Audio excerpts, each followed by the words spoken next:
जय हिंद दोस्तों, स्वागत है आपके अपने पेक्स इंग्लिश क्लासेज में। तो कैसे आप लोग? उम्मीद करते हैं आप लोग बहुत ही अच्छे होंगे, मस्त होंगे और बहुत ही ज़बरदस्त तरीके से पढ़ रहे होंगे। तो अभी हम लोग देखने जा रहे हैं क्लास 12th का हिस्ट्री का चैप्टर नंबर 2, यानी सेकेंड चैप्टर देखने जा रहे हैं, जिसमें हम देखेंगे राजा। क्या था चैप्टर का नाम? राजा, किसान और नगर। तो इससे पहले जो है, आप अगर चाहते हैं कि 2026 में जो है आपका एग्जाम है उसमें आपका मार्क्स अच्छा आए, आपका मार्क्स जो है इंक्रीज हो, तो उसके लिए आपको क्या करना पड़ेगा? तो सबसे पहले आपको अपेक्स इंग्लिश क्लासेस के नाम से जो एप्लीकेशन है उसको गूगल प्ले स्टोर से आपको डाउनलोड करना पड़ेगा, जिससे आप क्या कर सकते हैं, तो उसमें आप फ्री टेस्ट दे सकते हैं। फ्री जो है पीडीएफ अवेलेबल है, उस पर आप उससे भी प्राप्त कर सकते हैं। और साथ ही साथ जो है यूट्यूब पे भी जो है, यूट्यूब पे जो है प्लेलिस्ट बना हुआ है, उसमें आप हिस्ट्री का जो है पूरा फाउंडेशन देख सकते हैं। चलिए, तो इसका पहला चैप्टर जो है प्लेलिस्ट पे अवेलेबल है, आप चाहे तो उससे देख सकते हैं। देखिएगा तो आपको ज़्यादा बेटर लगेगा। तो ये देखते हैं चैप्टर पे। चैप्टर का नाम क्या है? राजा, किसान और नगर। इसमें हम देखने वाले हैं कि कैसे जो है एक शिक्षक के गोद में जो है एक शिक्षक के गोद में प्रलय और निर्माण दोनों पलता है, और कैसे एक शासक जो अगर वो अपनी क्या कहने का अर्थ हुआ कि कैसे एक शासक जो है अपने सिद्धांतों को पालन नहीं कर पाता है तो उसका साम्राज्य पूरी तरह से ध्वस्त हो जाता है।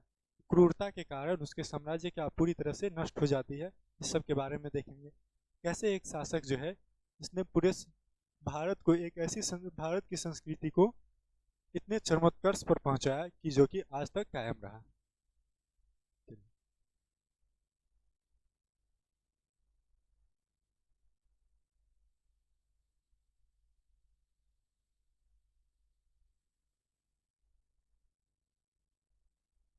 चलिए, तो परिचय इसका देख लेते हैं। परिचय है, हड़प्पा सभ्यता के पश्चात 1500 ईसा पूर्व से 1000 ईस्वी पूर्व, 1500 ईस्वी पूर्व से 1000 ईस्वी पूर्व तक भारतीय इतिहास की विषय वस्तु जो है ऋग्वैदिक काल पर केंद्रित रही। 1000 ईस्वी से 600, 1000 ईस्वी पूर्व से 600 ईस्वी पूर्व तक उत्तर वैदिक काल में राजा निरंकुशता की ओर अग्रसर हुआ। तो आइए इसको पहले विस्तार से देख ले।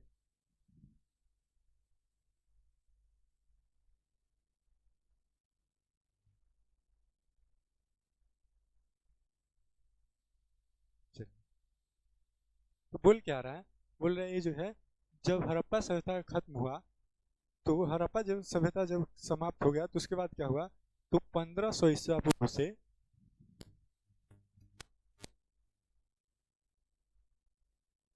1500 ईसा पूर्व से 1000 जो ईसा पूर्व है, इसमें क्या चला? तो इस समय जो है उत्तर इस समय जो है उत्तर वैदिक काल क्या था? तो पूर्व वैदिक काल, यानी उसका ऋग वैदिक काल नाम दिया गया। लेकिन जब हड़प्पा सभ्यता समाप्त हो गया, तो जब लोग वहाँ रहते थे, जो आक्रमणकारी जो आए थे, जिसे आप जो आए थे लोग रहते थे, वो सब क्या एक कबीले की तरह रहते थे। यानी उसका जीवन कैसा था? सिर्फ भोजन यापन, सिर्फ पेट भरना, उसके अलावा कुछ नहीं। और उसके लिए क्या करते थे? तो वो सिर्फ पशुपालन करते थे। पशुपालन करते थे, तो उसको जो है दो भागों में बांटा गया। वैदिक सभ्यता को, जो वैदिक संस्कृति है, उसे इसकी स्थापना कौन किए थे? तो आर्य जो समाज थे, आर्य समाज, जिन्होंने हड़प्पा सभ्यता के समय आक्रमण किया था, ये लोग क्या करते थे? ये लोग जो है जीवन यापन करते थे, सिर्फ भोजन के लिए जीते थे, सिर्फ भोजन के लिए, उसके अलावा उनको कोई भी चीज से मतलब नहीं है। तो ये सिर्फ भोजन के लिए जीते थे। तो इसमें क्या हुआ कि इसकी जो संस्कृति थी उससे वैदिक संस्कृति कहा गया। वैदिक संस्कृति कहा गया, और इसको जो है दो भागों में बांट दिया गया। एक था क्या? तो एक था पूर्व वैदिक,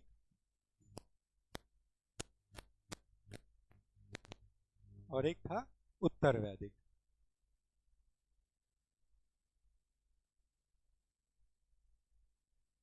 क्या था? एक था पूर्व वैदिक और एक था उत्तर वैदिक। तो पूर्व वैदिक में जो है आपको क्या रखा गया? तो ऋग्वेद को इसमें डाला गया। ऋग्वेद को ऋग्वेद को इसमें रखा गया, इसलिए इसे ऋग्वैदिक काल भी कहते हैं, यानी इसे पूर्व वैदिक या ऋग्वैदिक भी कहते हैं। और इसमें जो है ऋग्वेद को छोड़कर जो तीन वेद है, इसके अलावा उसको रखा गया, ब्राह्मण को रखा गया। ब्राह्मण की संख्या आपसे पूछे कोई तो आप बता दीजिएगा कितना? 9 है। ब्राह्मण को रखा गया, अरण्यक को रखा गया, अरण्यक की संख्या 6, इस सब को रखा गया, उपनिषद को रखा गया। तो यानी और भी जो है इसको छोड़कर बाकी सब ग्रंथ को जो किसमें रखा गया, उत्तर वैदिक काल में, उत्तर वैदिक धर्म।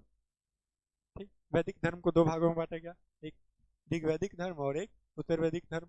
इसे काल के खंड में माना गया। तो इसकी शुरुआत कब हुई थी, तो इसकी शुरुआत हुई थी, ये रहा आपका कितना, तो 1500 ईसा पूर्व से 1000 ईसा पूर्व। और इसकी शुरुआत कब, तो 1000 के बाद जो है, तो 1000 ईसा पूर्व से कितना तक, तो 1000 ईसा पूर्व से 600 ईसा पूर्व, ये रहा उत्तर वैदिक।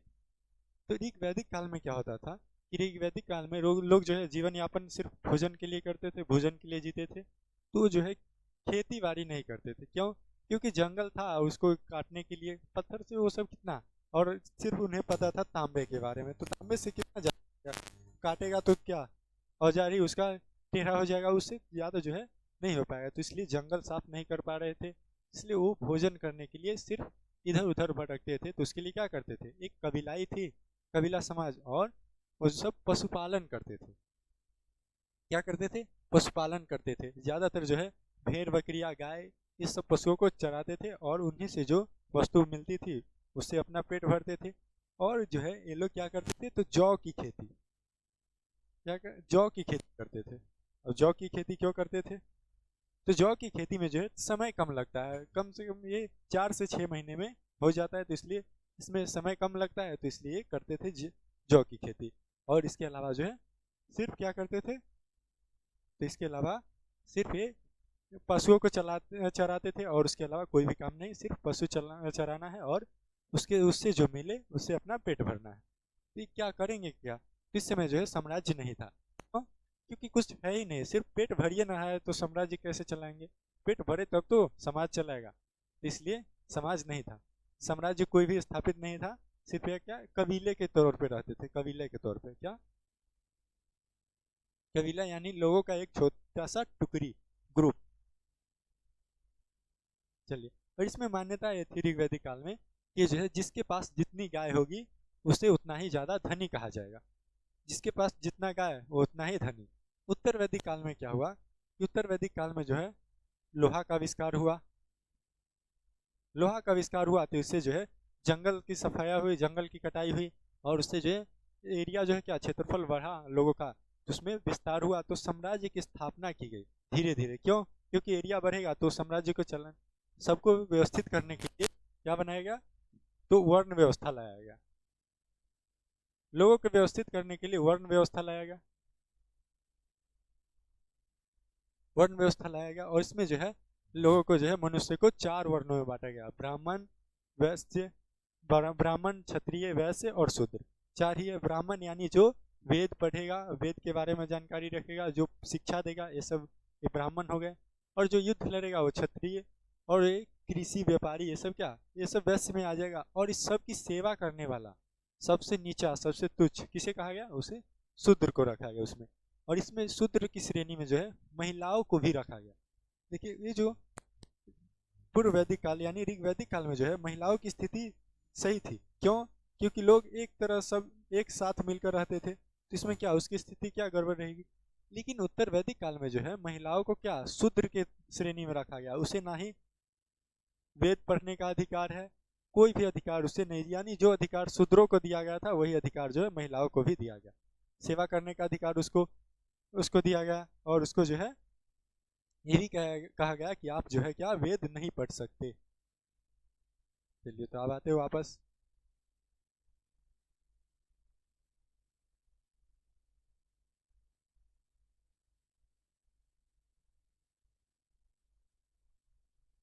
देखिए क्या था, तो यहाँ पे जो है आपसे पूछेगा ये जो वैदिक है, तो ये ऋग्वैदिक काल आरंभ कब हुआ, तो 1500 ईस्वी पूर्व से 1000 ईस्वी पूर्व तक चला। और उसके बाद जो है उत्तर वैदिक काल जो है कब तक चला, तो 1000 ईस्वी पूर्व से 6000 ईस्वी पूर्व। इसमें हुआ कि राजा जो है निरंकुशता की ओर, क्रूरता की ओर बढ़ने लगे, और महिलाओं की स्थिति जो है उसमें ह्रास होने लगा। समाज में चतुर्वर्ण स्थापित हुआ, जैसा कि हम आपको बताया अभी, 4 वर्णों की स्थापित हो गई, और महिलाओं की जो स्थिति है क्या पूरी तरह से जो है वो ह्रास होने लगा उसकी स्थिति में। तो इसलिए उसके बाद जो है बोल रहा है 600 ईसा पूर्व में बौद्ध एवं जैन धर्म आंदोलन का सूत्रपात हुआ। यानी 600 ईसा पूर्व जो है बौद्ध धर्म और जैन धर्म का आंदोलन शुरू हुआ।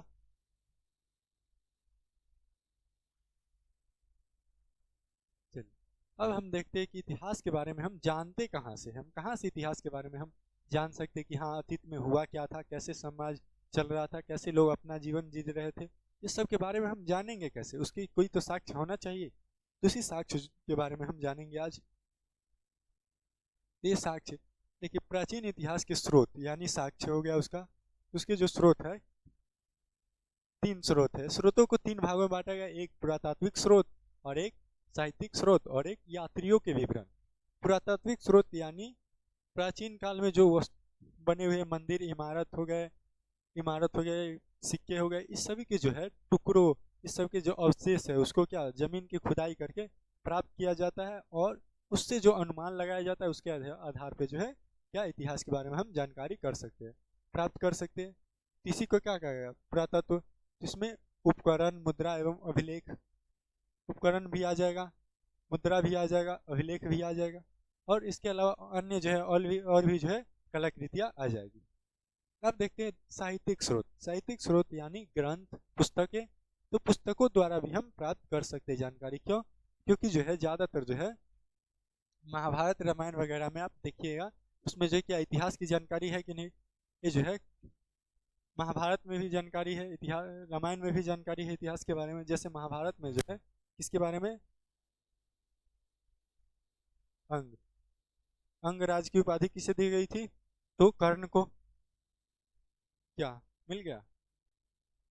महाभारत में भी है जो क्या, तो भी एक साहित्यिक स्रोत हो गया, तो भी क्या है साहित्यिक स्रोत हो गया। तो हम जो है किससे प्राप्त कर सकते हैं, तो हम जो है यहाँ पे पुरातात्विक स्रोत से भी प्राप्त कर सकते हैं और साहित्यिक स्रोत से भी इतिहास के बारे में हम जान सकते हैं।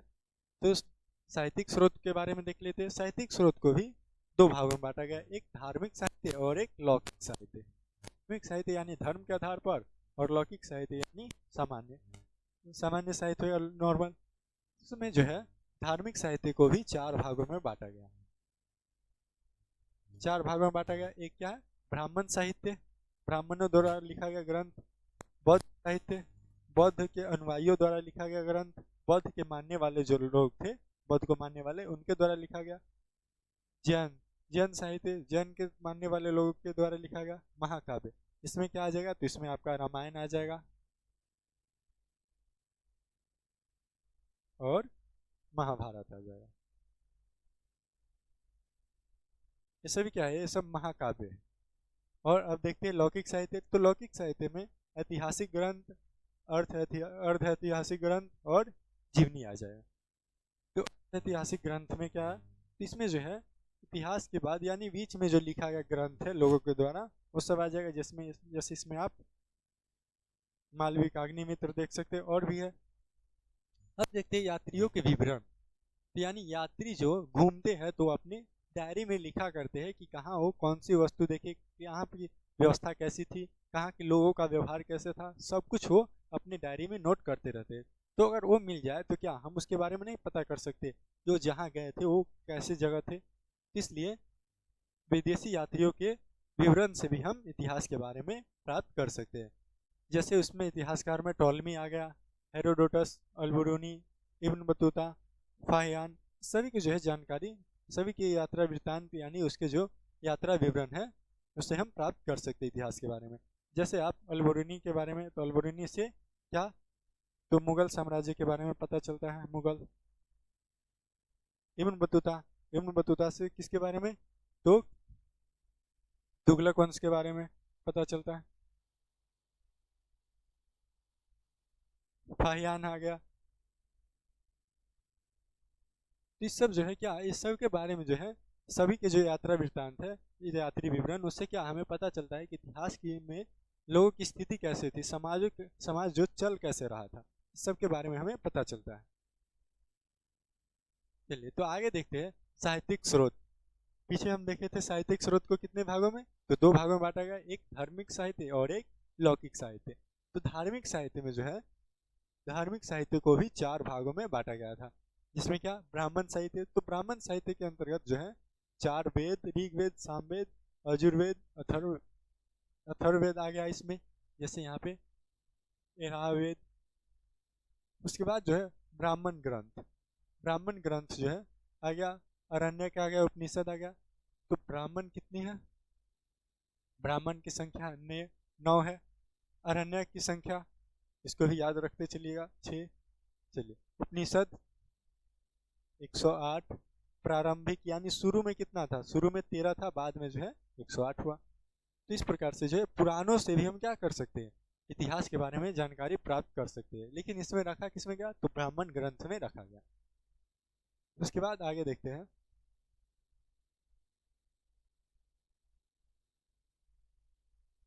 चलिए आगे देखते हैं बौद्ध साहित्य। तो बौद्ध साहित्य में जो है क्या है, इसके अंतर्गत जो है त्रिपिटक, विनय पिटक, शुद्ध पिटक एवं अभिधर्म पिटक को रखा गया। कह रहा है इसमें जो क्या बौद्ध के जो अनुयायी थे, बौद्ध को मानने वाले जो लोग थे, उसके भक्त, उसके द्वारा जो लिखा गया ग्रंथ है, जिसमें क्या विनय पिटक, शुद्ध पिटक, अभिधम पिटक जो है, इससे भी हम क्या कर सकते हैं, तो इतिहास के बारे में जान सकते हैं। और जातक कथाएं, बौद्ध भिक्षु जो है वो कथाएं लिखते थे, तो जो है जातक कथाएं जो है उससे भी हम प्राप्त कर सकते हैं। मिलिंदपन हो, ये जो मिनांडर था, मिनांडर,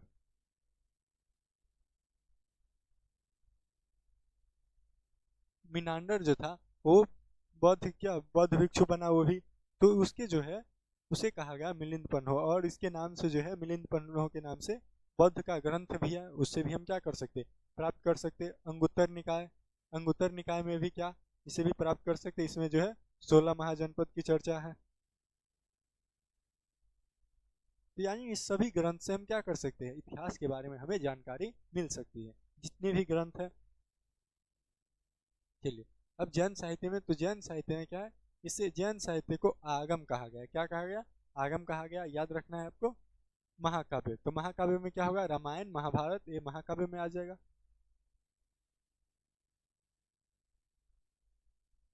उसके बाद है लौकिक साहित्य। तो लौकिक साहित्य को भी 3 भागों में बांटा गया। कितने भागों में, 3 भागों में बांटा गया लौकिक साहित्य को। इसमें जो है पहला क्या है, तो पहला इसमें है ऐतिहासिक ग्रंथ, यानी इतिहास में लिखा गया ग्रंथ, बहुत पहले लिखा गया ग्रंथ, जिसमें हम देख सकते हैं अर्थशास्त्र, जो कि किसके द्वारा लिखा गया है, तो कौटिल्य यानी चाणक्य। इसका एक नाम और है विष्णुगुप्त भी हम इसे कहते हैं। क्या कहते हैं, विष्णुगुप्त भी हम इसे कहते हैं।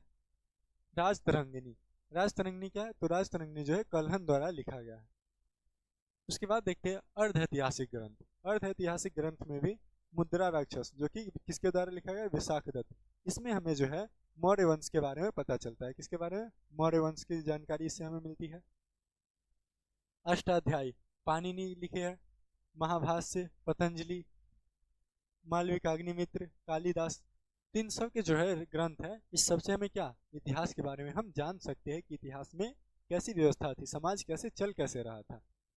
उसके बाद जीवन ग्रंथ, जीवनी ग्रंथ, यानी जो है जीवनी ग्रंथ, इसमें जो है बुद्ध चरित्र, अशोक घोष लिखे हैं, बुद्ध के जीवन के बारे में लिखा गया है। तो बुद्ध के जीवन में के बारे में लिखा गया है, तो ऑब्वियसली उसमें क्या बुद्ध के जीवन के समय जो है समाज में क्या व्यवस्था था उसके बारे में भी लिखा गया होगा। तो उससे भी हम क्या कर सकते हैं, पता कर सकते हैं। हर्षचरित बाणभट्ट द्वारा लिखा गया है, यानी इसमें हर्षवर्धन के जीवनी है।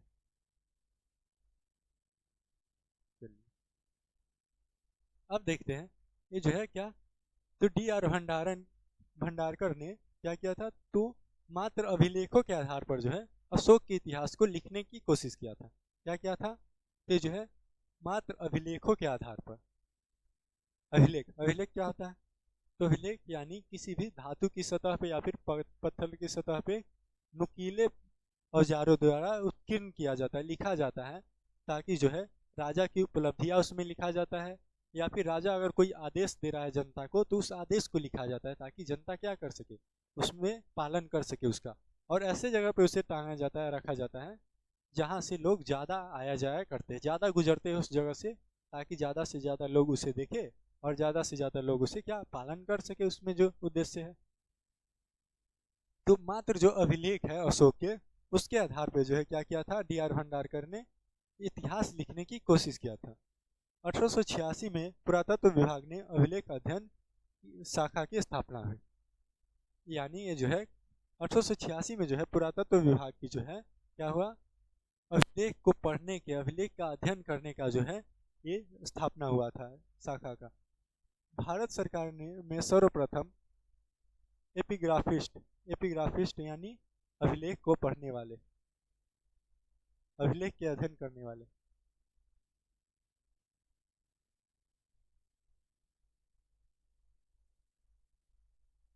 अभिलेख के अध्ययन करने वाले को क्या कहते हैं, एपिग्राफिस्ट। कौन थे, भारत सरकार के में सर्वप्रथम जो है एपिग्राफिस्ट हेल्ट जैक थे। कौन थे, हेल्ट जैक। 1750 ईस्वी में टिफेंथेलर ने सर्वप्रथम दिल्ली में अशोक स्तंभ का पता लगाया। ये जो अशोक का स्तंभ है, इसका सबसे पहले पता कौन लगाया था, तो टिफेंथेलर। कब लगाया था, तो 1750 में दिल्ली के जो है अशोक स्तंभ है उसका पता लगाया। 1837 ईस्वी में जेम्स प्रिंसप ने पहली बार जो है ब्राह्मी एवं खरोष्ठी लिपि को पढ़ा। यानी ये जो लिपि है ब्राह्मी खरोष्ठी लिपि, उसको पढ़ा सबसे पहले कौन, तो 1837 ईस्वी में जेम्स प्रिंसप ने पढ़ा। और इसे आप ये जो है किसके बारे में, तो पहले जो है अशोक की जो है स्तंभ उसी को पढ़ा था।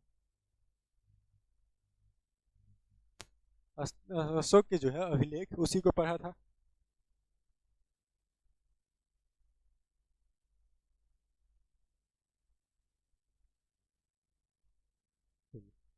तो ये जो क्या आगे बोल रहा है, मासिक कर्नाटक एवं ये जो है गुर्जरा से प्राप्त शिलालेख से उसका क्या नाम अशोक है।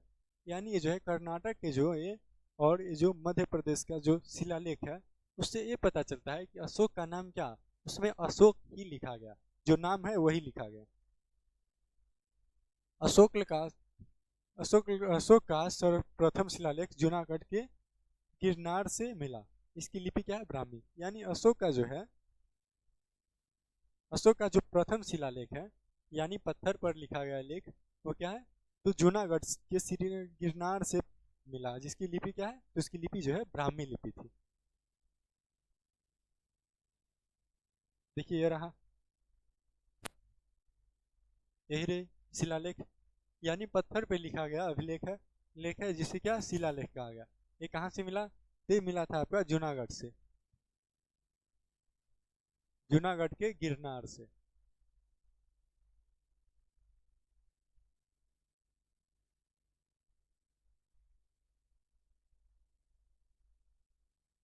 चलिए अब देखते हैं कि कौन कौन से जो अभिलेख है जो ज़्यादा इम्पोर्टेंट है, जो कि आपके एग्जाम में पूछे जा सकते हैं। इसमें जो कुछ अभिलेख है जिसके बारे में आपको जानकारी रखनी पड़ेगी, क्योंकि एग्जाम में पूछ सकता है, तो इसलिए जान लेना जरूरी है। तो पहला हम देखते हैं खारवेल का हाथी गुम्फा अभिलेख। ये अभिलेख जो है कहाँ का है, तो खारवेल का। और इसे हाथी गुम्फा क्यों कहा गया, जिस गुफा गुफा गुम्फा यानी गुफा, तो ये जो है गुफा में लिखा गया है। और जिस गुफा में लिखा गया है उस गुफा की आकृति जो है हाथी की तरह है, हाथी की तरह, जैसा यहाँ पे आप देख सकते हैं हाथी की तरह है उसकी आकृति, इसलिए इसे क्या कहा गया, हाथी गुम्फा अभिलेख कहा गया। कहाँ का है, तो ये खारवेल का है। कलिंग राज खारवेल का यह अभिलेख है, किसके है, तो कलिंग यानी उड़ीसा जो है, ये जो उड़ीसा है वहाँ के जो है उसे कलिंग कहा जाता था। तो कलिंग राज खारवेल का यह अभिलेख है कि हाथी गुम्फा से मिलता है। कहाँ से, तो पुरी के, उड़ीसा के पुरी के कहाँ से मिलता है, हाथी गुम्फा से मिलता है। उसके बाद बोल रहा है इसकी लिपि ब्राह्मी है। इसे प्रारंभिक जो है 13 वर्ष के जीवन की घटनाओं का क्रमबद्ध विवरण मिलता है इसमें। यानी ये जो है खारवेल का ये जो राजा था, कलिंग राज जो है खारवेल, इसके जो प्रारंभिक जो 13 वर्ष का शासन था उसके बारे में इसमें लिखा गया है। 13 वर्ष जो है उसकी जीवन है प्रारंभिक, उसके बारे में लिखा गया। नागनिका का नाना घाट गुहा अभिलेख कहाँ है, तो नाना घाट का गुहा अभिलेख है। सातवाहन वंश ये किसका है, तो ये सातवाहन वंश का है। यह पुणे के नाना घाट से मिला है। कहाँ से मिला है, तो पुणे के नाना घाट से मिला है। ये किससे रिलेटेड है, तो सातवाहन वंश से। यह ब्राह्मी लिपि में है। इसमें सातवाहन शासक सातकर्णी प्रथम की पत्नी नागनिका ने विभिन्न यज्ञों का विवरण दिया। यानी ये जो सातवाहन प्रथम है, सातकर्णी जो प्रथम है, सातवाहन वंश के शासक जो है सातकर्णी प्रथम, उसकी जो पत्नी है नागनिका, उसने इस अभिलेख को लिखवाया। इसमें क्या किया, तो इसमें विभिन्न जो है यज्ञों के बारे में विवरण दिया। रुद्रदामन का जूनागढ़ अभिलेख, रुद्रदामन का जूनागढ़ अभिलेख ये कहाँ है, तो जूनागढ़, जूनागढ़ में से मिलता है। इसमें क्या है, इसके प्रकाशन का श्रेय जो है जेम्स प्रिंसेप को जाता है। यानी इसको प्रकाशित करने का जो श्रेय है उस वो किसको दिया गया, वो दिया गया जेम्स प्रिंसेप को। जेम्स प्रिंसेप, वही जेम्स प्रिंसेप जिन्होंने ब्राह्मी और खरोष्टी लिपि को 1937 में पढ़ा था। यह ब्राह्मी लिपि में लिखा गया। कौन सी लिपि में लिखा गया, ब्राह्मी लिपि में लिखा गया। इसमें चर्चा क्या था, इसमें चर्चा था सुदर्शन झील के बारे में। किसके बारे में, सुदर्शन झील। सुदर्शन झील के बारे में चर्चा यह था कि सुदर्शन झील का निर्माण सबसे पहले कौन कराए थे, तो निर्माण कराए थे चंद्रगुप्त मौर्य। और ये जब 400 वर्षों के बाद क्या उसमें बाढ़ आई, तूफान आया, उससे क्या टूट गया, तो टूट गया तो उसको जो है दोबारा रिपेयर कराया था कौन, तो रुद्रदामन कराए थे। कौन कराए थे, रुद्रदामन। तो उन्होंने लिखवाया कि इसमें जो क्या हम इसका निर्माण कराए, पुनर्निर्माण, और उसमें क्या एक भी जो है पैसा हम जनता से नहीं लिए, पूरे जो पैसा हम खुद अपने लगाए। तो इसके बारे में वो लिख रहा है उसमें।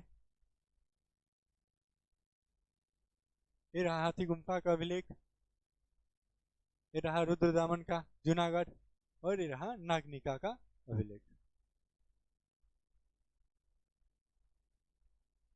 चलिए अब देखते हैं मिनांडर का सिनकोट प्रशस्तर, ये जो है मंजूषा अभिलेख। ये जो किस लिपि में है, खरोष्टी लिपि में लिखा गया। ये जो मिनांडर है, मिनांडर,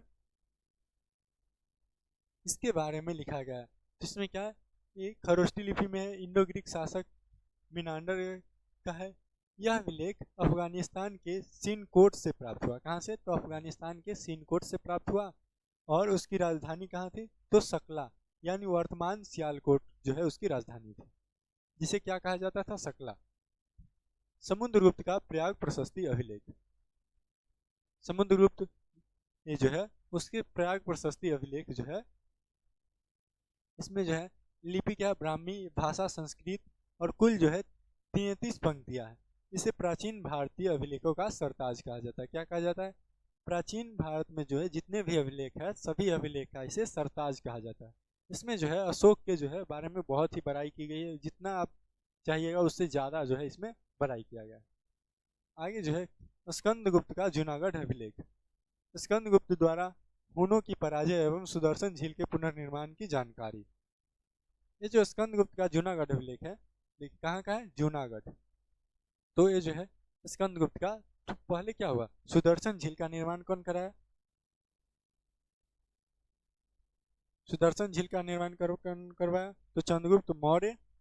उसके बाद क्या, तो उसके बाद जो है रुद्रदामन पुनर्निर्माण कराया। उसके बाद जब इसके बाद टूटा तो इसका जो पुनर्निर्माण कौन करवाया, स्कंदगुप्त, जो कि गुप्त वंश के शासक थे। तो इन्होंने निर्माण करवाया। तो ही जो है अपने बारे में लिखते हैं। और स्कंदगुप्त ने जो है हूनों पर आक्रमण जो किया था उसके बारे में इसमें लिखते हैं। चलिए आगे देखते हैं। पहले क्या था, तो पहले हम आपको बताएं कि जब हड़प्पा सभ्यता खत्म हुआ तब कैसा समाज था, कबीलाई समाज। कबीलाई समाज यानी उसका जो है जीवन सिर्फ कैसे जी रहे थे, सिर्फ पेट भरने के लिए जीवन जी रहे थे, उसके अलावा उनको कुछ किसी से भी कुछ मतलब नहीं। जब लोहा का आविष्कार हुआ तो लोग क्या साम्राज्य अपने जो एरिया बढ़ाने लगे। उसके बाद क्या हुआ, वर्ण व्यवस्था आया। उसके बाद जो है लोग साम्राज्य स्थापित करने लगे, साम्राज्य स्थापित करने लगे। इसमें क्या हुआ, इसमें छोटे छोटे जो है राज्य स्थापित होने लगे, जिसमें लोग मिलजुल कर शासन करते थे। मिलजुल कर, जिसे गण कहा गया। क्या कहा गया, मिलजुल कर एक ग्रुप था, और ग्रुप जो है पूरे ग्रुप मिलकर शासन करते थे, संभालते थे साम्राज्य को। उसके बाद क्या हुआ, तो धीरे धीरे जो है एक गण जो है जनपद में बदला। उसके बाद जनपद जो है महाजनपद में बदल गया। तो ये जो बौद्ध ग्रंथ है अंगुत्तर निकाय और जैन ग्रंथ भगवती सूत्र है, इसमें 16 महाजनपद का उल्लेख मिलता है। कितने महाजनपद? 16 महाजनपद का उल्लेख मिलता है। कौन कौन है? तो काशी है, कौशल है, अंग, मगध, वज्जी, मल, चेदी, वत्स, कुरु, पंचाल, मत्स्य, सुरसेन, अस्मक, अवंती, गांधार और कंबोज। अब इसको याद कैसे रखना है? राजधानी इसका देख लीजिए।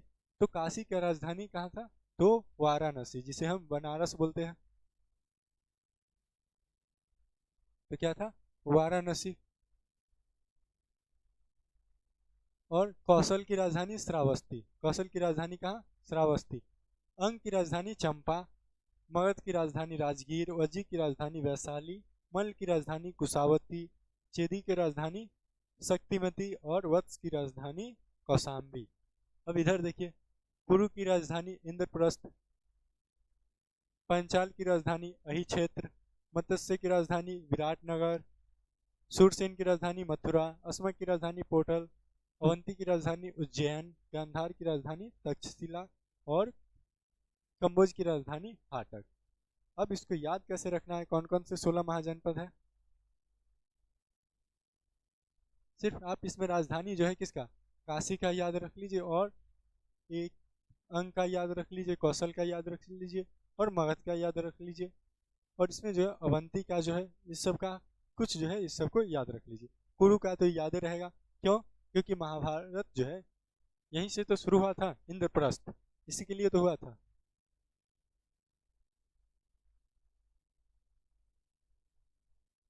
चलिए, अब इसको याद कैसे रखना है कि 16 महाजनपद का नाम? तो पहले जो है इसमें हम ढूंढते हैं एक जैसा कितने हैं। तो एक जैसा एक काशी मिला, कौशल मिला, कंबोज मिला और कुरु मिला, यानी 4K। ये 4 हो गया। अब अंग एक है, उसके बाद अस्मक, अवंती, तो यानी A3। अब जो है मगध एक, मल, उसके बाद क्या है? तो मत्स्य, तो क्या हुआ? M3। अब आते हैं आगे, तो आगे क्या? वत्स, तो वत्स एक, वत्स हो गया। उसके बाद देखिए और व से वज्जी, तो यानी V2, यानी 4K से 4 का 4K, यानी काशी, कौशल, कंबोज और कुरु। A3 से अंग, अंग हो गया, अस्मक हो गया, अवंती हो गया और 3 खत्म। उसके बाद जो है M3 से क्या हो गया? मगध हो गया, मत्स्य हो गया, उसके बाद हो गया आपका क्या? मल। तीनों खत्म। अब V2 से जो है वत्स खत्म और वज्जी खत्म। अब बचा क्या? तो अब इसमें बचा गांधार, चेदी और क्या बचा? पंचाल और सुरसेन। तो अब इसको कैसे याद रखना है? तो इसको याद रखना है जीपीएस से, जीपीएस सी है, जीपीएस सी।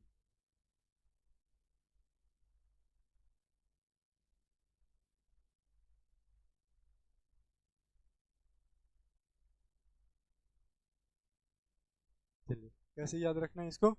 तो जीपीएस सी, जिसे जिसे क्या हुआ? तो गांधार, पी से पांचाल, एस से सुरसेन, उसके बाद सी से क्या हुआ? तो चेदी। इसको ऐसे याद रखना है, 4K, A3, M3, V2 और जीपीएस सी। इसे याद रख सकते हैं 16 महाजनपद का नाम। अब इसकी स्थिति देख लेते हैं। ये जो है देखिए, कंबोज, कंबोज, कंबोज कहाँ है?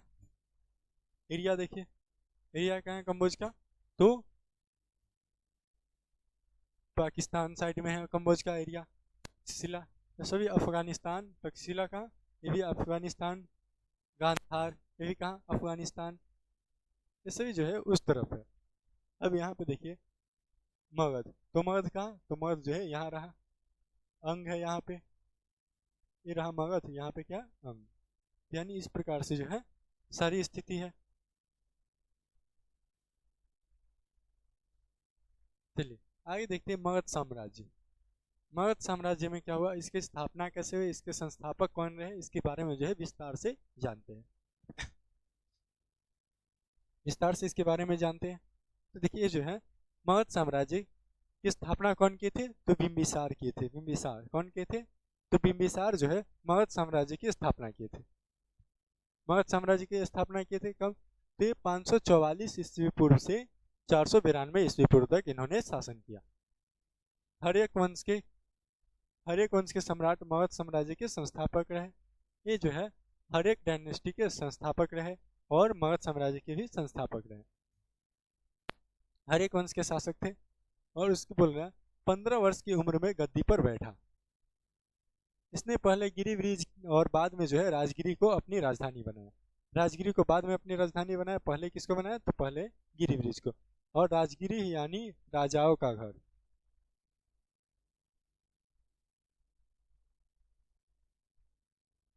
चलिए, तो ये राजगिरी को क्यों बनाना पड़ा राजधानी?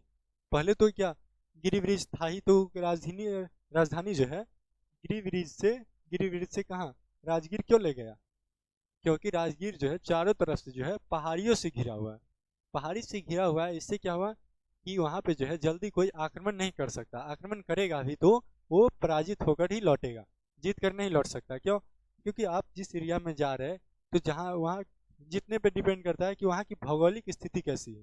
भौगोलिक स्थिति अगर आप जहाँ रहते हैं उस तरह की है तो आप क्या जीत सकते हैं, लेकिन आप जिस एरिया में रहते हैं उससे अलग है भौगोलिक स्थिति वहाँ की, तो आप नहीं जीत सकते। अगर आप रहते हैं क्या आप रहते हैं अगर पहाड़ी इलाके में, आप रहते मान लीजिए एक समतल भूमि की सतह पे आप चले गए पहाड़ी इलाके में युद्ध लड़ने, तो क्या जीत पाइएगा?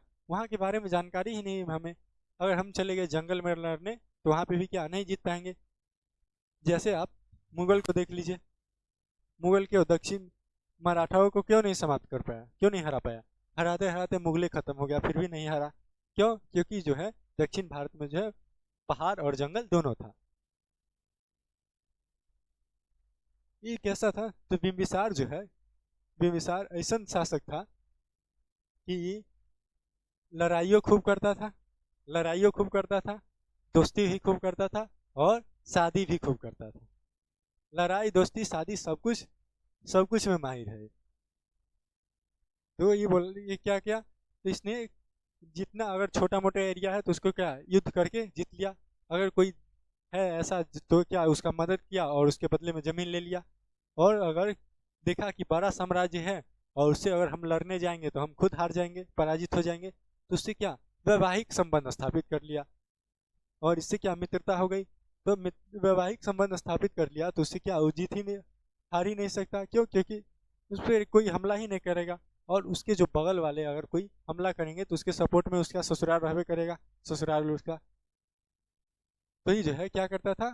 तो शादी भी खूब खूब करता था। यानी ये जो है क्या किया, कौशल राज की पुत्री जो है कौशल देवी से शादी किया। उसके बाद लिच्छवी शासक चेटक की पुत्री चेलन्ना से शादी किया। उसके बाद मध्य प्रदेश की राजकुमारी खेमा के साथ विवाह किया और अपनी स्थिति मजबूत बनाया। वैवाहिक संबंध स्थापित करके स्थिति क्या किया, मजबूत बना लिया।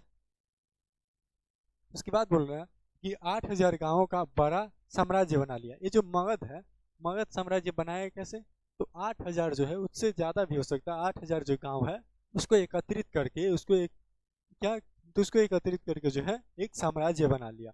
मगध का वास्तविक शत्रुता जो किससे था? अवंती से था, जिसके शासक चंद्र प्रद्योत थे। चंद्र प्रद्योत थे। तो जो है मगध ये जो बिंबिसार थे, बिंबिसार क्या करते थे? तो वैवाहिक संबंध भी ये सब कुछ में माहिर थे। यानी ये क्या करते थे? तो साम्राज्य को प्रसारित करने का यानी साम्राज्य विस्तार का नीति अपनाया था।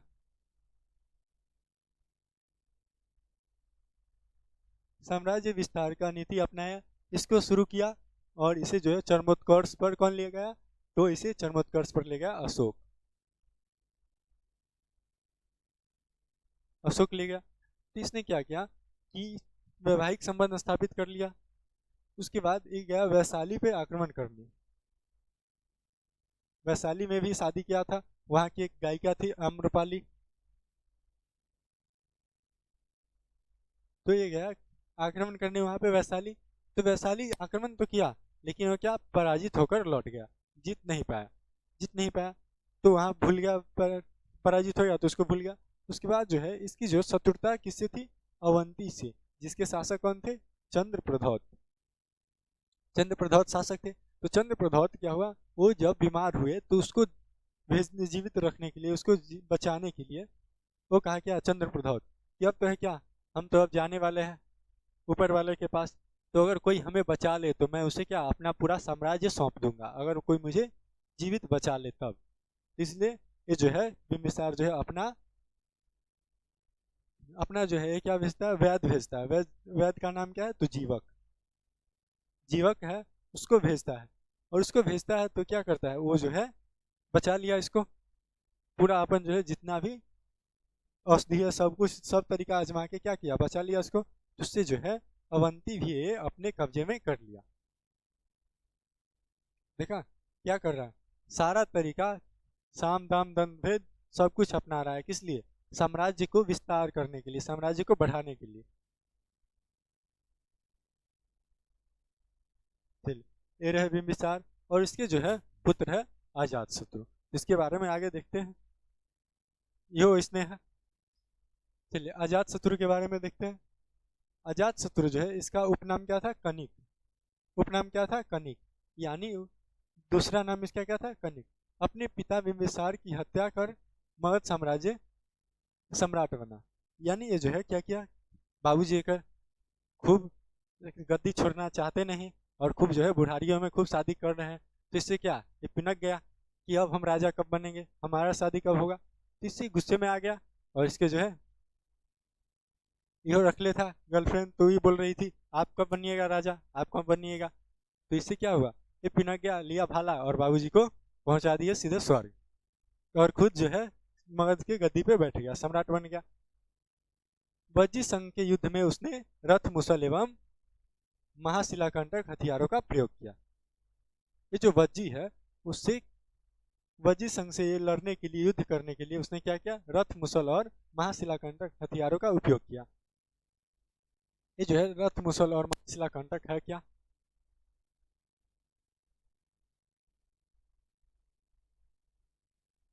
तो ये जो रथ मुसल है ये रथ है, और आगे से जो है एक चक्री तरह के, चक्र की तरह है, जो कि क्या, यहाँ पे देखिए ये रथ है,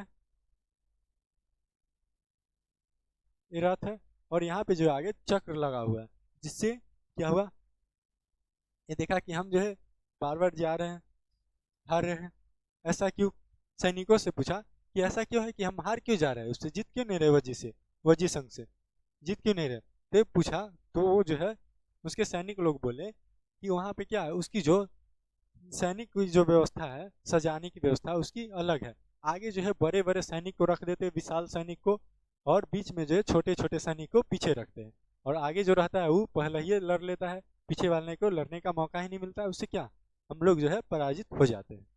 तो ये बोल रहा है कि इसको जो है पहले खत्म करने का एक तरीका है रथ मुसल, इससे क्या करना पड़ेगा, आगे जो आएगा लंबा लंबा जो सैनिक है बड़े बड़े, वो जब आगे आएगा तो ये राजा यहाँ पे रहेगा, और इससे जो आगे है क्या, ये जो है चक्र है, तो आगे जब चलेगा तो सबको क्या काटते हुए चलेगा।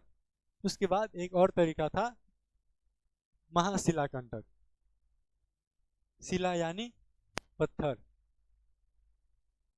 महा यानी बहुत बड़ा पत्थर, और कंटक यानी फेंकना, तो बहुत बड़ा पत्थर को फेंकने का एक यंत्र यंत्र था इसमें।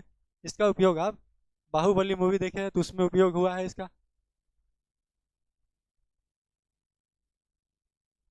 सब देख ले होगा, तो बाहुबली जो है देखे हैं, इसमें जो है इसका उपयोग हुआ। तो इसमें क्या करता था, इसमें जो है इधर पत्थर को रखा जाता था और फेंका जाता था, उससे क्या हुआ, पत्थर फेंका तो उससे जिसको चोट लगा वो तो मरा ही, लेकिन पत्थर जो है गोला था तो फेंकेगा तो लुढ़केगा, तो लुढ़कने से भी उतना पत्थर जो है भरा, तो उससे भी क्या बहुत सारे की मृत्यु हो जाती थी, तो इससे इनको जो है जीत प्राप्त हुई। इसने क्या किया, तो रथ मुसल और महाशिला खंड का उपयोग किया। चलिए, बुद्ध की मृत्यु उपरांत उसकी भस्म पर राजगिरी में एक स्तूप बनाया। इसने जो है, देखिए ये याद रखिएगा, ये जो है क्या, पीछे देखते हैं, बिम्बिसार जो है शादी किया था कितना, तीन चार शादी किया था, इसने चार शादी किया था, उसमें जो है एक चिलन्ना जो है चेटर की जो पुत्री है चेलन्ना, इसके प्रभाव में आकर क्या किया था, ये जैन धर्म को अपनाया था, जैन जैन धर्म को अपनाया था। और इसे जो है बुद्ध के समकालीन माना गया, बुद्ध के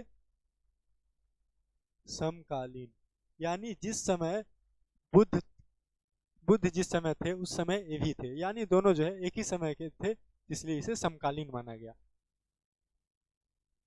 और ये क्या किए, तो जैन धर्म अपनाए किसके प्रभाव में, चेलन्ना के प्रभाव में आकर। उसके बाद जो है ये जो है इसका पुत्र जो है अजात शत्रु, इसने क्या किया, तो बुद्ध के मृत्यु उपरांत जो है उसके भस्म के ऊपर जो है क्या किया, तो स्तूप बनवाया, स्तूप बनवाया, तो उसको जो है बौद्ध स्तूप बनवाया। इसके समय जो प्रथम बौद्ध संगति की आयोजित हुई। बौद्ध संगति हुआ क्या, तो बुद्ध जो है कि जब मृत्यु हो गई तो उसके बाद जो है उसके जो मानने वाले जो अनुयायी थे वो सब मिलकर बुद्ध की जो शिक्षा थी उसके प्रचार करने के लिए एक समिति बैठाई, एक समिति बैठाया, ग्रुप, उसको क्या कहा गया, उसी समिति को संगति, बौद्ध संगति कहा गया। अवंती के खतरे से बचने के लिए किले का निर्माण कराया। अवंती जो है उसके खतरे के से बचने के लिए क्या किया, किलों का निर्माण करवाया।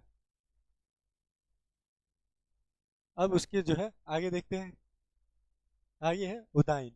उदाइन का शासन कब तक था, तो 460 ईस्वी पूर्व से 444 ईस्वी पूर्व। इसने गंगा, सोन और गंडक नदी के संगम पर जो है पाटलिपुत्र नगर की स्थापना किया। आपसे पूछा जाए कि पाटलिपुत्र नगर की स्थापना कौन किए थे, तो पाटलिपुत्र नगर की स्थापना उदाइन किए थे, जो कि किसके पुत्र थे, तो ये था अजात शत्रु।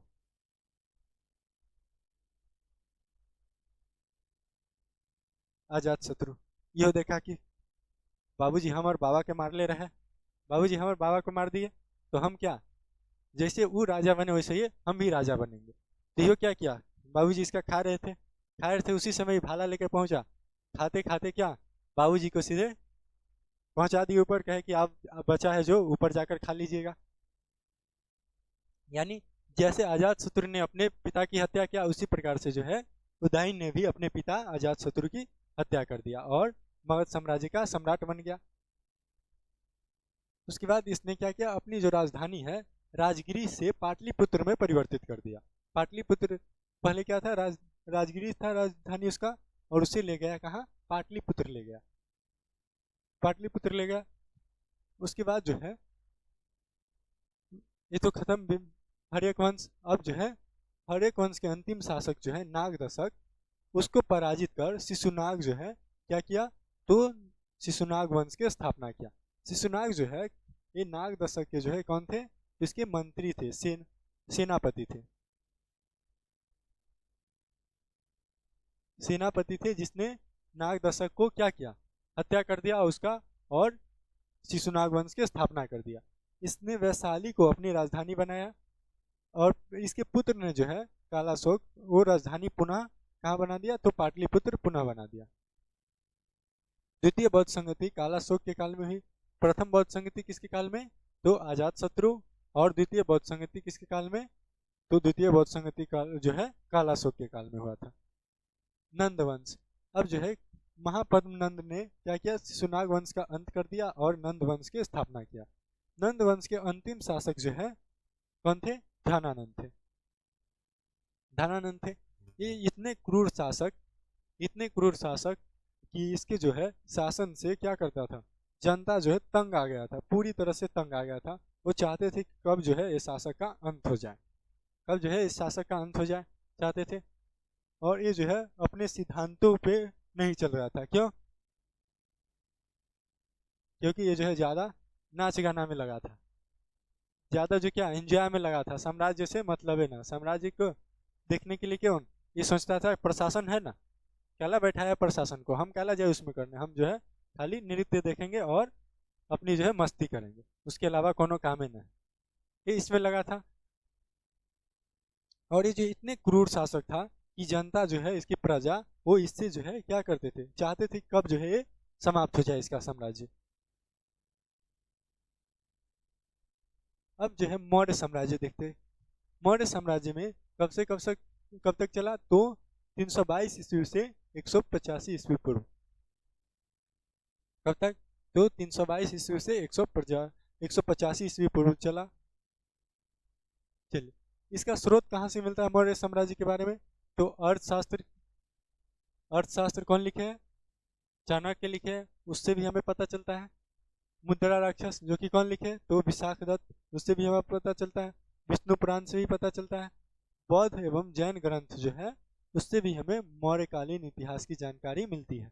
विदेशी यात्रियों के विवरण में यूनानी राजदूत मेगास्थनीज इंडिका जो है पुस्तक, यूनानी जो यात्री थे मेगास्थनीज, उसकी जो इंडिका है पुस्तक, उससे भी हमें चंद्रगुप्त मौर्य के यानी मौर्य साम्राज्य के बारे में पता चलता है।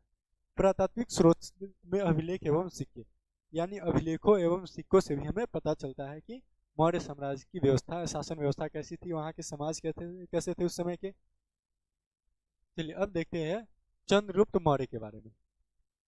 चंद्रगुप्त मौर्य के जीवन के बारे में जो है, जन्म के बारे में लोग जो है ये स्पष्ट नहीं है कि ये कौन से जाति के थे, कौन से वर्ण के थे, ये स्पष्ट नहीं है।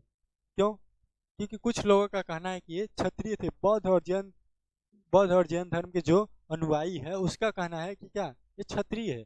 लेकिन बाकी लोगों का कहना है ये क्या है, ये निषाद यानी जंगलों में भेड़ बकरी चराने वाले जो है जंगली है।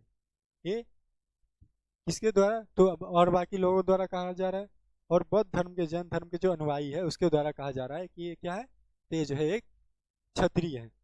जो कि क्या है, तो इसकी माँ का नाम मूरा कहा जा रहा है। इसी के नाम पे जो है इसका नाम क्या पड़ा? मौर्य। मान्यता है, स्पष्ट नहीं। चलिए, चंद्रगुप्त मौर्य ने भारत में मौर्य वंश की स्थापना किया। मौर्य वंश की स्थापना किया एक ऐसा बंदा, एक ऐसा व्यक्ति जो सामान्य, एकदम अति सामान्य परिवार का था। अति सामान्य, वो क्या बना? वो अखंड भारत का सम्राट बना। देखो, झोपड़ी से निकलकर कहाँ गया? पूरे अखंड भारत का राजा बन गया, एक झोपड़ी से निकलकर। चंद्रगुप्त मौर्य ने भारत में मौर्य वंश की स्थापना किया। इसमें इसका साथ कौन दिया था? तो चाणक्य। चाणक्य की कूटनीति द्वारा क्या किया? मौर्य वंश की स्थापना किया।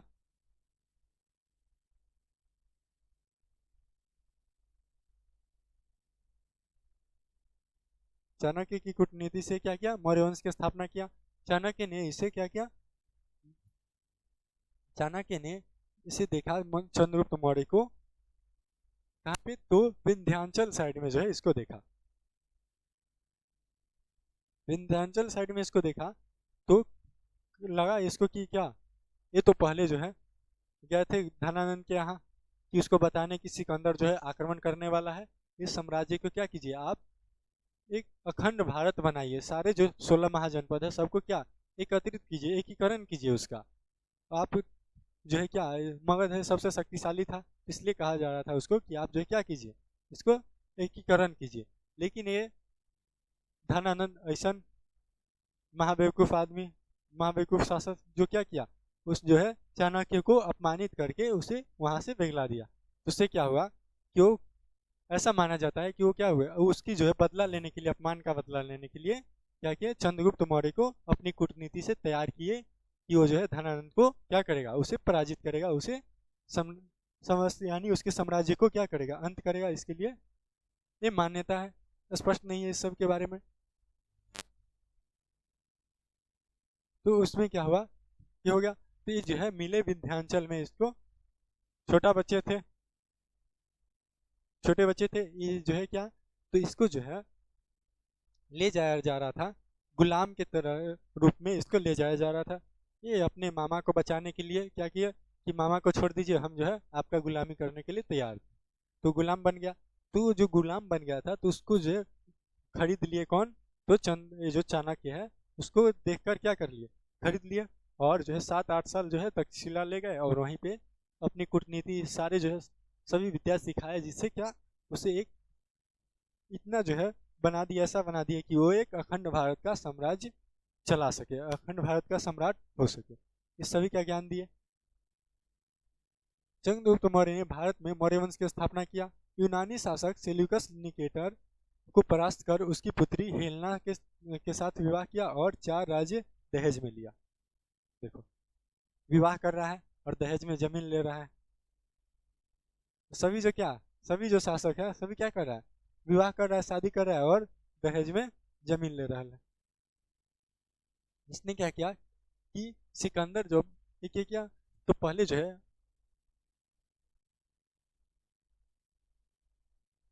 ये जो है पहले क्या किया, तो उस समय सिकंदर आक्रमण किया, आक्रमण करने वाला था, तो अफगानिस्तान साइड में वो जीत लिया अफगानिस्तान को, और उसने जो है अपने उत्तराधिकारी को ये जो है सेल्यूकस निकेटर को वहां पे बैठा दिया शासन के लिए, तो अपने उत्तराधिकारी को।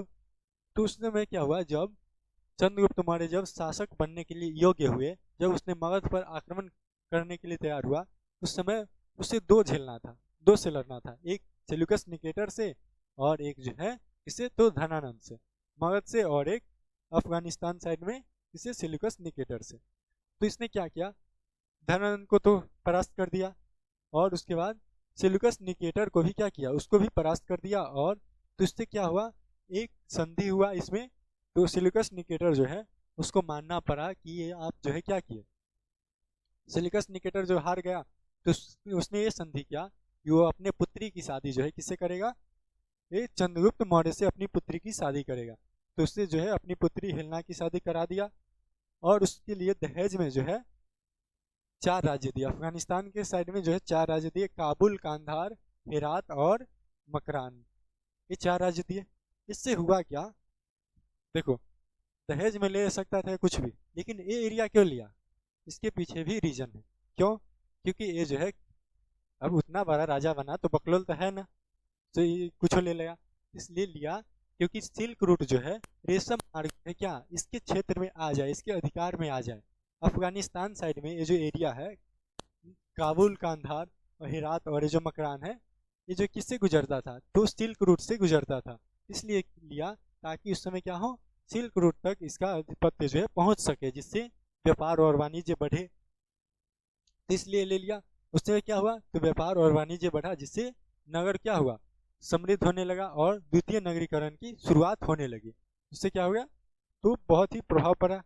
जैन मुनि उसके बाद ये देखा कि मौर्य साम्राज्य क्या भक्षण के शिकार होने जा रहा है, जिससे हो गया क्या, सभी जो क्या एक दूसरे पे, यानी उत्तराधिकार के लिए, अपने शासक बनने के लिए समझ सब एक दूसरे पे क्या भिड़े हुए थे, तो इसलिए ये सोचा कि अब जो है सब कुछ छोड़ देना चाहिए, अब हमें जो है क्या, तो संन्यास ले लेना चाहिए।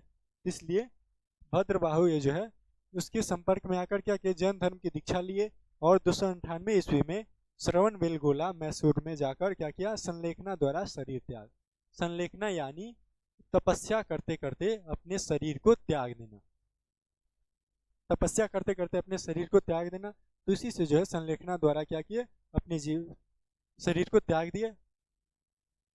उसके बाद जो है इसके पुत्र जो है बिंदुसार शासक बने, कौन बने, बिंदुसार। बिंदुसार को क्या कहा गया, इसे अमित्र घात, या जिसे क्या कहा गया, अमित्र घात कहा गया। इसका शासन कब तक चला, तो 298 से 273 ईस्वी पूर्व। इसे अमित्र घात या शत्रु संहारी की उपाधि मिली। यूनानी शासक एंटियोकस का राजदूत डायमेकस बिंदुसार के समय दरबार में आया था, यानी बिंदुसार के दरबार में कौन आया था, तो यूनानी शासक जो है एंटियोकस, इसके राजदूत जो है डायमेकस, ये आए थे इसके दरबार में।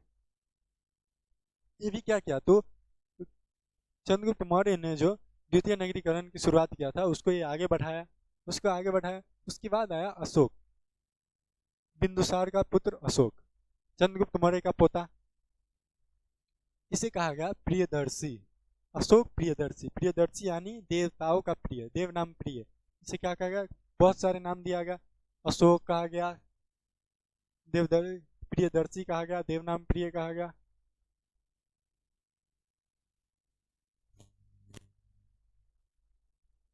अशोक महान,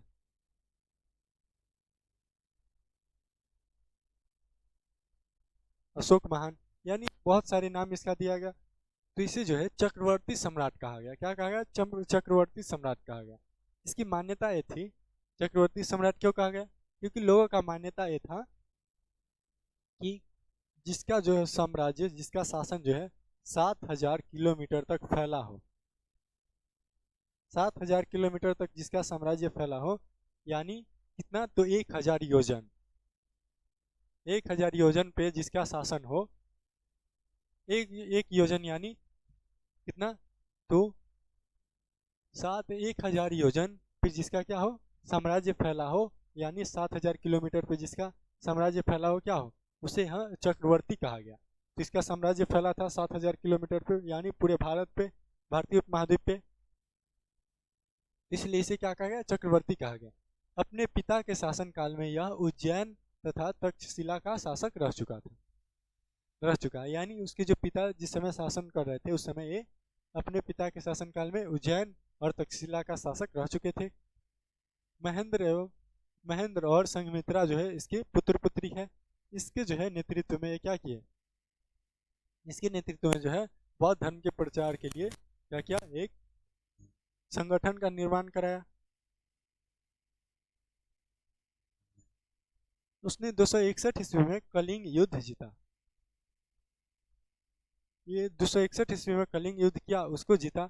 ये जो है जब शासक बने, देखिए शासक तो ये बने कितने, तो 273 में ये क्या किया, शासक बन गए। लेकिन उसके जो है गृह युद्ध चल रहा था, यानी आपसी मतभेद चल रहा था लोगों में, उसके साम्राज्य में। तो जिससे क्या हुआ, 4 वर्ष बाद उसे उसका राज्याभिषेक हुआ, यानी इससे 4 घटा दीजिए तो कितना हो गया, तो 269 ईस्वी पूर्व, 269 ईस्वी पूर्व ये शासक बने, इसका राज्याभिषेक हुआ। उसके बाद जो है इसने 8 वर्ष, अपने शासक बनने के 8 वर्ष बाद जो है क्या किया, कलिंग को जीत लिया। शासक बनने के 8 वर्ष बाद जो है 261 में क्या किया, कलिंग को जीत लिया। इसमें से अगर आप 8 घटाइए कितना हो जाएगा, तो 261 आ जाएगा।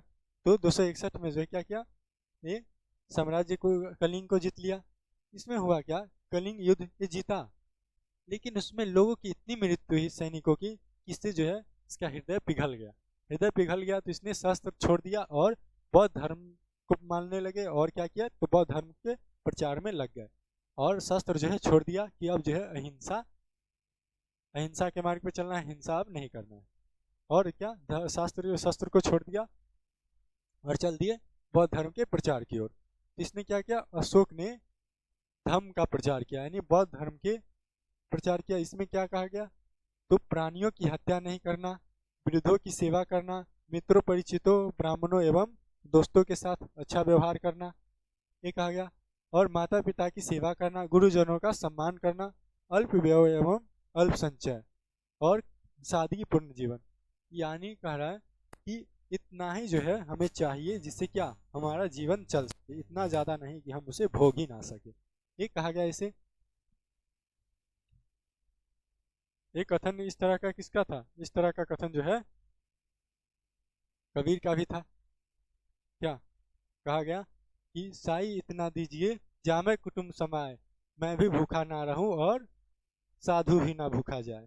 तो यानी इतना ही दीजिए जिससे हमारा क्या घर चल सके और हमारे द्वार पे जो अतिथि आए हैं उनका भी हम पेट भर सके, उससे ज़्यादा कुछ नहीं चाहिए। एक किसका, तो ये भी अशोक के द्वारा भी कहा गया है।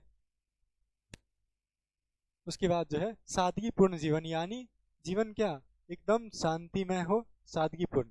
उसके बाद जो है इसने 5 दुर्गुण को बताया।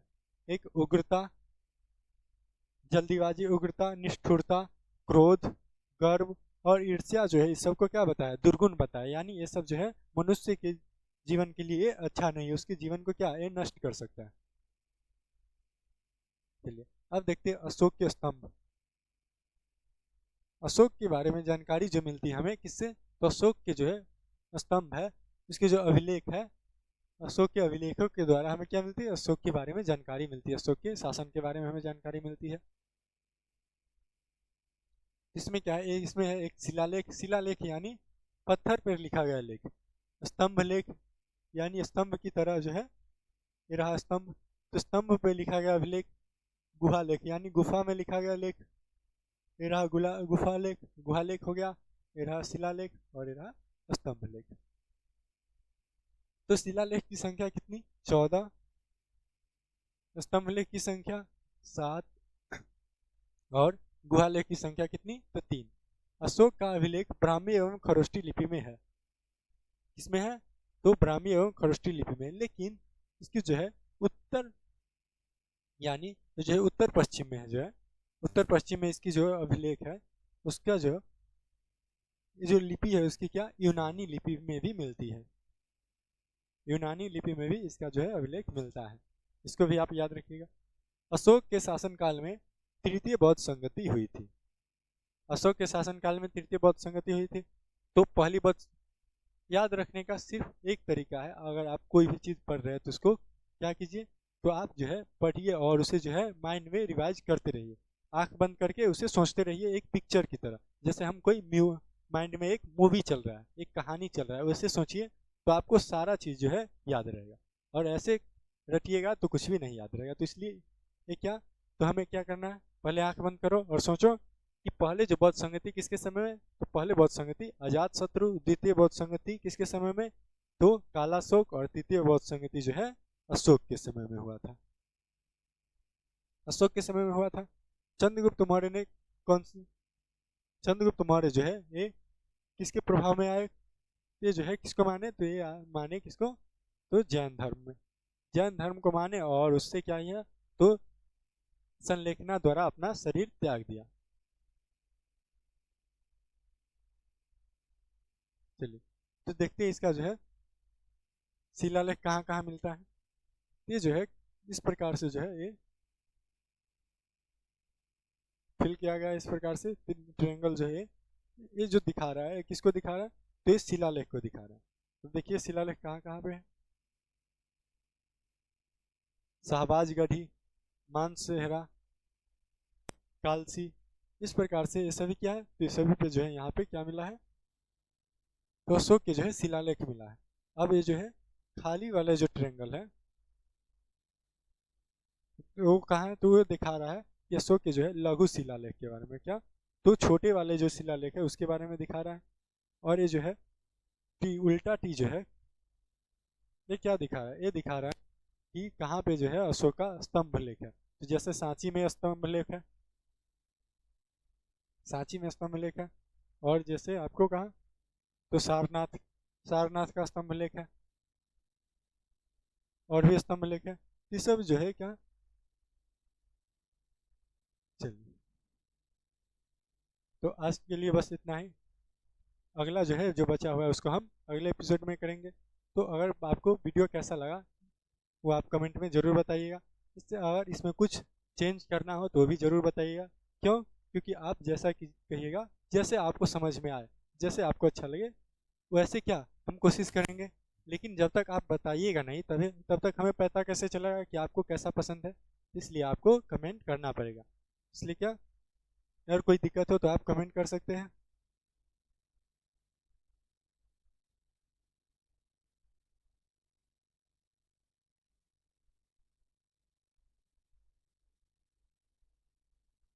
चलिए तो आज के लिए बस इतना ही।